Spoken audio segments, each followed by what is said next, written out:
Hey everyone, Giordano here from The Juice Media. Welcome to The Juice Media Podcast, a companion to the Honest Government Ad series. This episode is recorded on Wurundjeri land and it is the companion to our latest Honest Government ad about the US Supreme Court. Hello, I'm from the US government. No, not that. Or that. Your actual government, the Supreme Court. You know, the guys who brought you voter suppression, Citizens United, and this global terrorist, SCOTUS.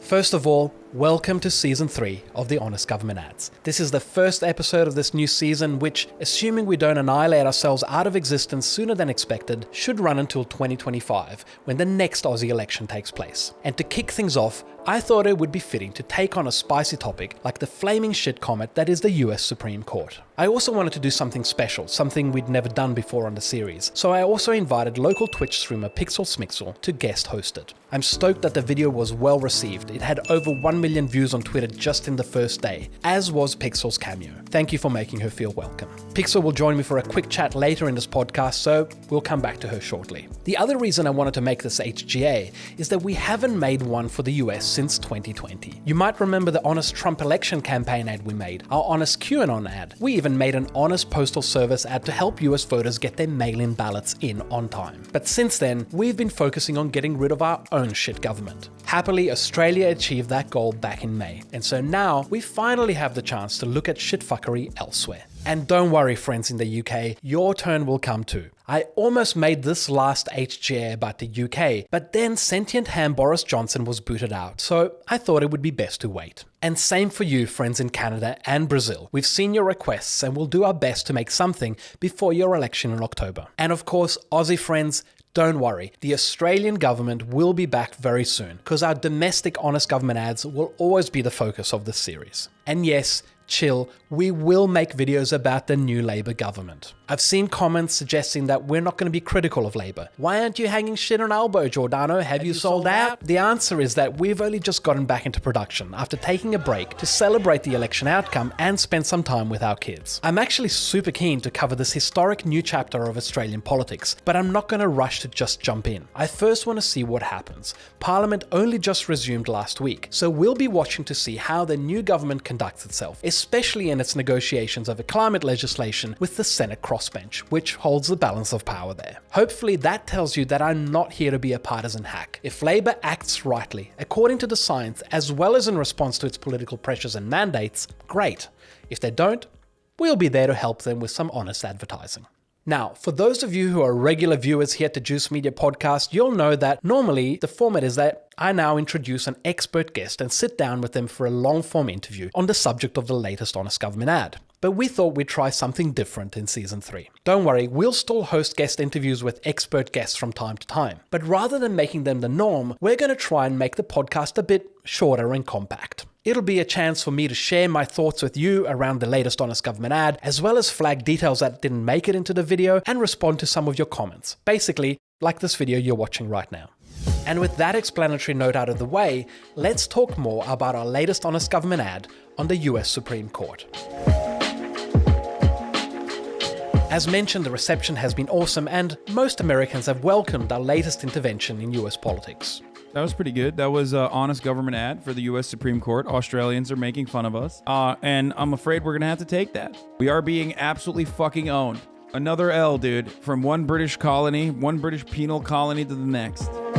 A few people have asked, why are we interfering in US politics? Well, I prefer to think of it as lending a hand, but if that's how it comes across, let's call it even. The US government has been interfering with our shit here ever since 1975, when the CIA and the UK's MI6 helped oust our elected Prime Minister Gough Whitlam. And of course, the reality of living in the American empire is that US policy impacts all of us on this planet, especially when it comes to climate policy and national security.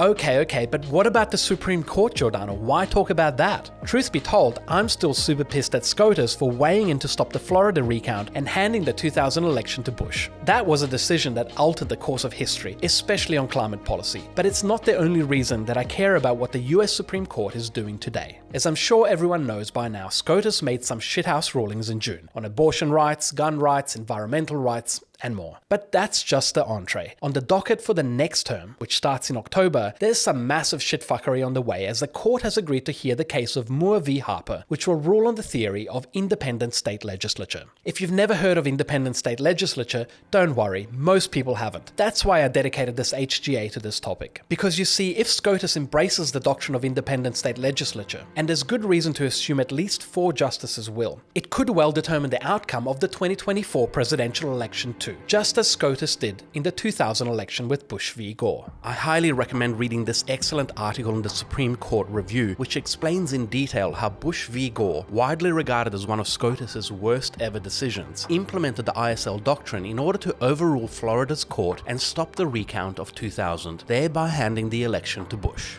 Which is why the Supreme Court's ruling on Moore v. Harper in the next term could affect all of us, not just Americans. And as mentioned at the start, I would really like humanity to last to the end of Season 3.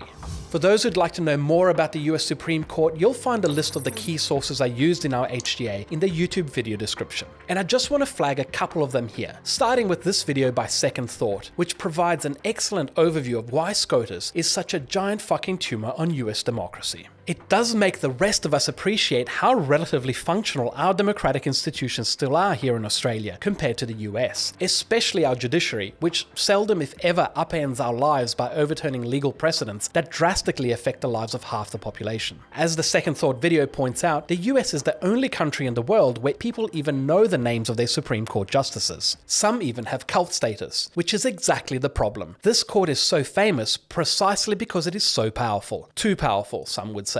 And such is the power of SCOTUS, then in the next term, it will be ruling on whether to embrace a doctrine that would give state legislatures, the majority of which are of course controlled by Republicans, the power to determine the outcome of the next presidential election.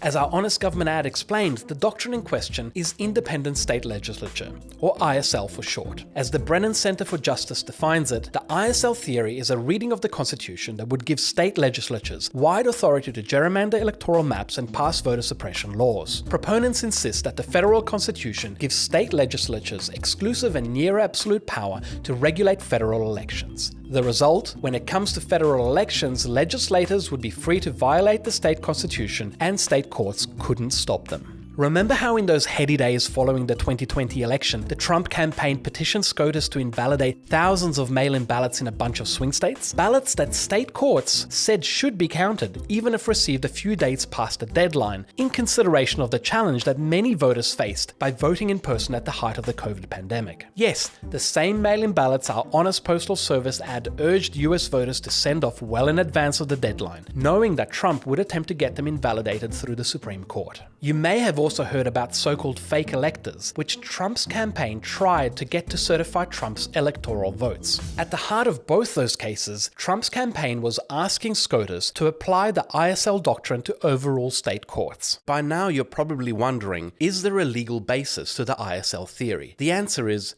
no, it is widely panned by constitutional scholars. As the Supreme Court Review article puts it, the court's rulings in Bush v. Gore were disgraceful, and efforts 2 decades later to rehabilitate and recycle some of the worst aspects of the court's opinions in that litigation deserve loud condemnation by intellectually honest judges and scholars across the ideological and methodological spectra. The ISL theory is utterly indefensible and runs completely counter to originalist and structural understandings of the Constitution. But that didn't stop the Trump campaign from trying. As Brennan explains, after the 2020 election, President Trump and his allies used the Independent State Legislature theory as part of their effort to overturn the results. This attempt failed in 2020. SCOTUS declined to adopt the ISL theory, but 3 sitting justices, Thomas, Alito, and Gorsuch, endorsed it, with Kavanaugh expressing openness to it as well. Justice Barrett had not yet been confirmed in, so she didn't rule on these cases. But now that she has been confirmed, the concern is that this new Supreme Court will embrace the theory during the next term. The nightmare scenario, Brennan explains, is that a legislature, displeased with how an election official on the ground has interpreted her state's election laws, would invoke the theory as a pretext to refuse to certify the results of a presidential election and instead select its own slate of electors. Indeed, this isn't far from the plan attempted by Trump's allies following his loss in 2020, and according to former federal judge Michael Luttig, a distinguished conservative jurist, the theory is a part of the Republican blueprint to steal the 2024 election.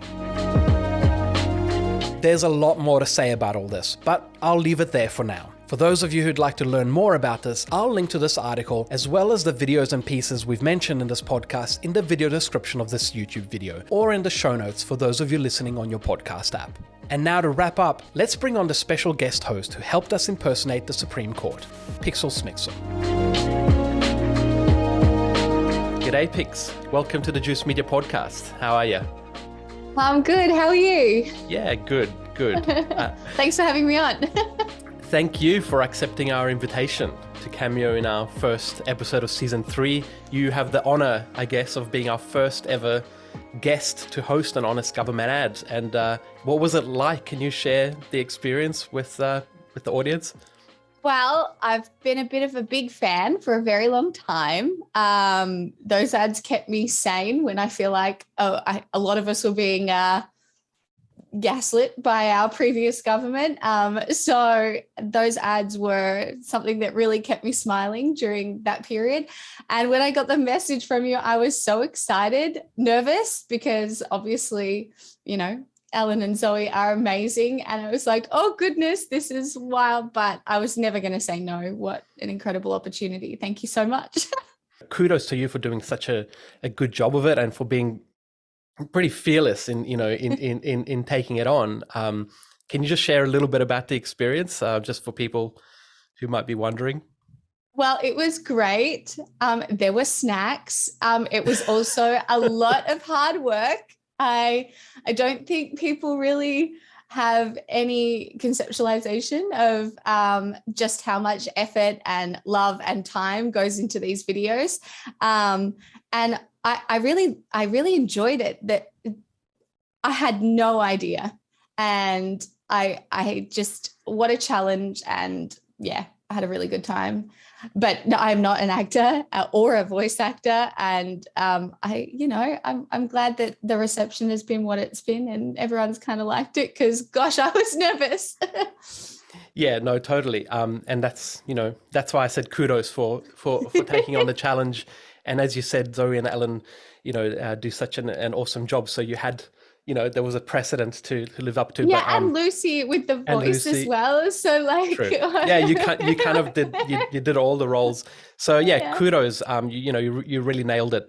So thank you for taking on the challenge and for slaying it. Really, the video has been really well received, and the audience really loved your cameo. So thank you.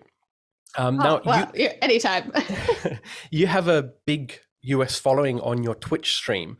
And I was wondering, what was the response like? You've streamed a few times, you've played the video to your community. What was the response from your US audience? Do they think it's weird that Aussies are weighing in and talking about their Supreme Court, or are they like, yeah, bring it on? No, the Americans that watch my stream love it, because a lot of political discourse, especially online, kind of does center around America. But what they don't realize is how much it filters into Australia as well. So there's actually so much more crossover, I think, than people realize in how, I guess, those conversations kind of play out on a global scale. But the American audience, my American audience loved it. They thought it was great and funny. And they'd watched all of your ads previously as well, because I keep them up to date on Australia. Great. Good job. Good. Yeah. For those who don't know you, what do you do on your Twitch stream? What do you try and do for your community? I just try and make the news something that's just a little bit more comfortable to consume, because nobody wants to sit on the couch anymore, consume the news by themselves and just struggle through kind of terrible story after terrible story. Like, it can really affect your mental health, but I think it's also really important to be informed. So what I try and do is just create an environment where consuming the news is just cozy, relaxed, fun-ish. We joke about certain things, and then it's also incredible because the amount of perspectives that we get on each news story is so much broader than it would be if it was just me and somebody else or whatever. Like, there's just so much perspective, and I've found that really incredible for at least my own personal news consumption, and I hope I give that to other people too. From what I've seen, as you said, you help people to stay engaged with events happening in the world, but you've also created a supportive community to help people not feel alone in the middle of all the insanity that's unfolding constantly around us, which in many ways is what we try and do here at the Juice Media. So, I feel like we're kindred in that regard. So thanks for all you do. And we could chat a lot more. I know, and hopefully we'll have an opportunity to have you again on the show or on the podcast. But yeah, thank you for joining us on the latest Honest Government Ad and for your awesome performance and for being a fearless badass. You're so welcome anytime. Thank you so much. Cool. Check out Pixelsmixel. Sorry, I'll say that again. Check out Pixel's Twitch stream. Sorry, I'll just say that again. And check out. I can't fucking say it. I want to keep saying it like Hassan does. Pixelsmixel. So make sure to check out Pixel's Twitch. We'll put the link in the video description. She does awesome work. Thanks so much for joining us. That was Pixelsmixel, who guest hosted our latest Honest Government ad. I just wanted to introduce her to all of you so you know a bit more about her and what she does. To find out more, you can find Pixel at twitch.tv/Pixelsmixel.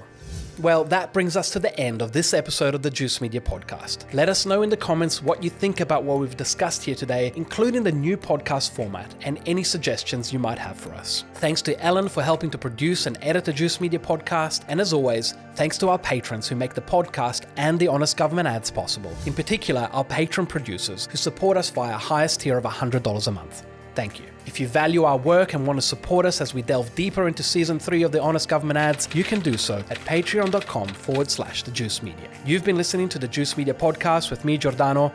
I'll catch you very soon for our next Honest Government ad. Till then, take care.